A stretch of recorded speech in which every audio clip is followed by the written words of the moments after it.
E a gente vai trazer o caso dessa menina de 11 anos. Gente, 11 anos, essa menina matou a mãe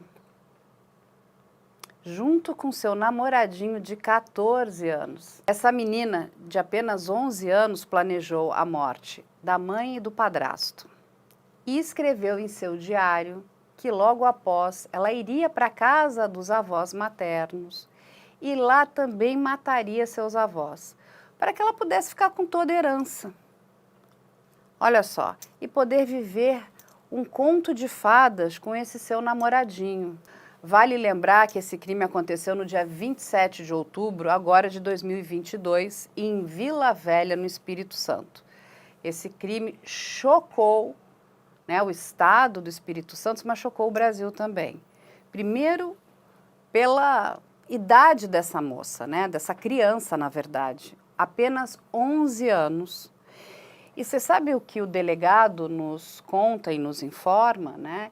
Que a mãe dessa menina nunca, jamais se opôs, né, a esses encontros que ela tinha com esse menino. É lógico que ela não entendia aquilo como um namoro, porque criança de 11 anos, gente, não namora. Eu estou errada, delegado? Olha, Carla, para mim me assusta esse caso. Me assusta muito, me deixa chocado, perplexo. Durante a minha carreira acabei atendendo diversas vezes homicídios envolvendo crianças como vítimas. Agora, crianças como autores, essa é a primeira vez que me deparo com uma situação dessa.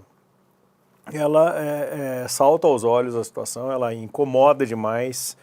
Você fica fazendo perguntas que fogem do padrão, porque não é natural, né? Não é natural.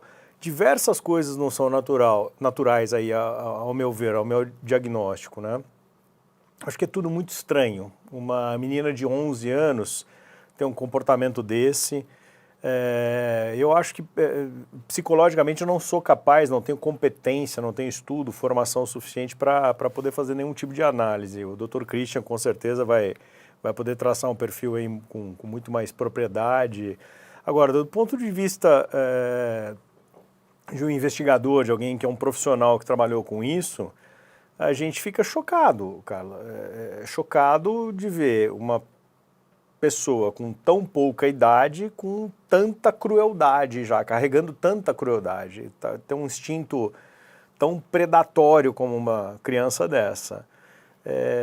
O que me deixa muito preocupado, e agora não é questão de culpar de jeito nenhum criação, educação, porque infelizmente a mãe não está aí mais presente para poder explicar e contar nada do que pode ter acontecido e levado essa criança a um comportamento desse.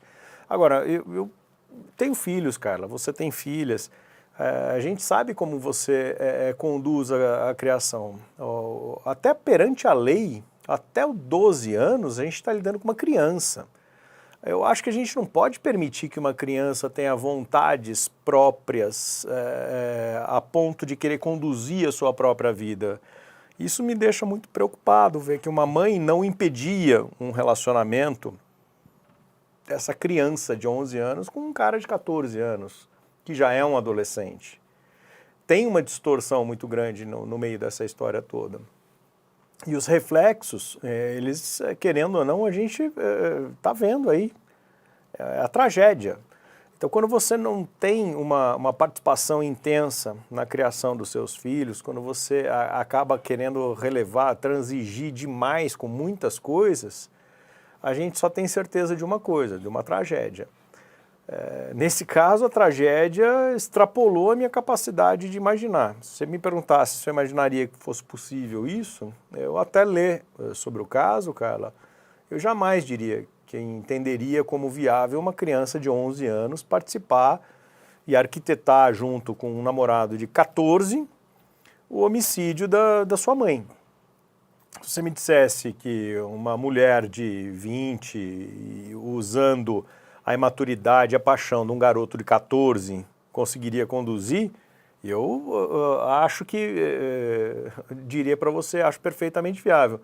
Agora, o que me salta aos olhos nesse caso é que parece que a mentora de tudo, a grande articuladora de toda essa situação, parece que foi uma garota de 11 anos. E isso me choca. Por isso que é tão importante a presença do Christian, para que a gente possa tentar entender, né? Mas, conforme vocês muito bem nos explicam, esses perfis antissociais, e você me corrija se eu estiver errada aqui, doutor Christian, os profissionais só conseguem diagnosticar ou dar um laudo definitivo quando a pessoa fica maior de idade, é isso? Porque é uma menina muito nova para cometer uma atrocidade dessas, porque isso é uma atrocidade. É um caso que chama muito atenção. Parece fora da curva, mas não é. Muitos adolescentes e crianças matam. Você falou corretamente. O diagnóstico de transtorno da personalidade antissocial e de psicopatia, então não posso virar para uma garota de 11 anos e dizer uma psicopata. No entanto, alguns autores internacionais que entendem que a partir dos 7, 8 anos de idade você consegue diagnosticar psicopatias em crianças. Então você já pode dizer, é um psicopata. Nossa legislação, a forma que eu penso técnico-cientificamente, eu avalio criminosos há 22 anos e já avaliei dezenas, 10, 11, 9, 12, 13, 14, 15, 16, Champinha tinha 16, muitos. Você vê a Fundação Casa, entre 12, a partir de 12, 13, 14 anos, em restrição de liberdade, temos estupradores, temos homicidas, temos sequestradores, temos adolescentes muito cruéis.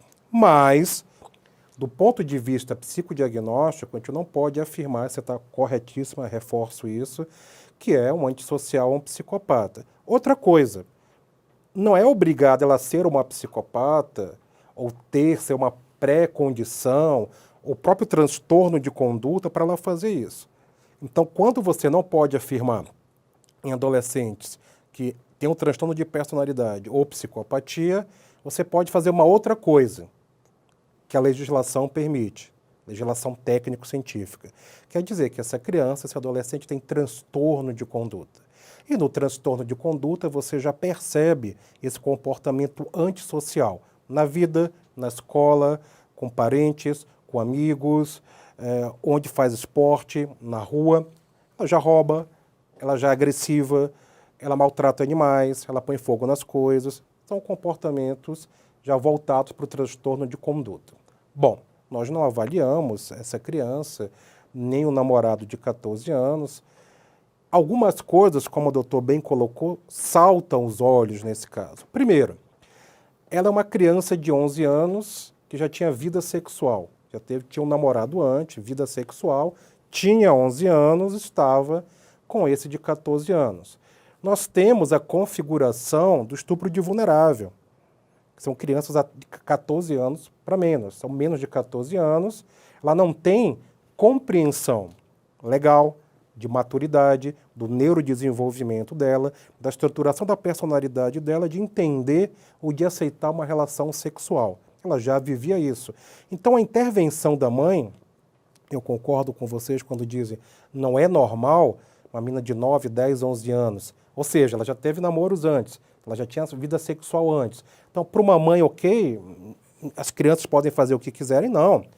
Há limites. A própria condução da formação moral, da formação ética de um indivíduo, perpassa pela frustração em aprender a ouvir ou não, e não ser alimentado por aquilo que quer naquele momento, satisfazer suas vontades naquele momento. Então, uma criança ou um adolescente, no processo educacional promovido pela própria família e pela sociedade, tem que aprender a ouvir não.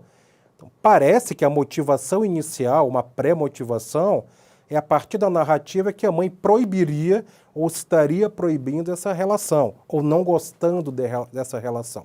Então, há um grau de frustração absurdo nessa criança, e ela já tem uma estrutura cognitiva capaz de fazer planejamentos muito elaborados? Parece que sim. Nesse caso, parece que sim.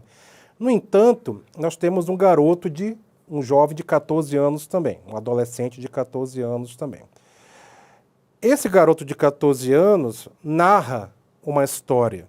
E nós sabemos, em investigação, em perícias psicológicas forenses, que as pessoas dizem o que querem e nem sempre dizem a verdade. Então, quando eu faço uma perícia psicológica forense, eu não parto do pressuposto da verdade para a mentira. Eu parto do pressuposto da mentira para a verdade. Nosso cérebro é nosso maior advogado, é constitucional a pessoa não produzir provas contra si mesma, então tem ampla defesa, né, direito ao contraditório, isso é constitucional, ninguém pode produzir ou deve produzir provas contra si mesmo. Então nós não sabemos efetivamente, nessa caixa preta da relação deles, o que aconteceu, não tivemos acesso a isso. Temos as informações pelo que cada um fala, a gente monta um quebra-cabeça. Investigação de criminal profiling, análise comportamental da cena do crime, a gente olha para a cena do crime, a gente olha para a narrativa, a gente olha para a estrutura psicodinâmica, para combinar tudo isso e ver se tem uma lógica. Se é uma cena de crime organizada, desorganizada, se houve um planejamento, o tipo de estrutura cognitiva das pessoas que executam aquele crime. Então tem várias coisas acontecendo nesse caso. Bom, me parece que é um crime organizado. Se é um crime organizado, temos pessoas que não possuem doença mental para realizar. Então, é uma grande falácia achar que a doença mental seria a responsabilidade desses indivíduos. Então, eles teriam causa e efeito como responsabilidade primeira e imediata em função da doença mental. Hoje nós sabemos que isso é um mito. Um transtorno de personalidade não podemos, nesse caso, diagnosticar. Podemos falar em transtorno de conduta. É possível que ambos tivessem transtorno de conduta? Não é impossível. Não podemos afirmar também, mas não é impossível que o tivessem.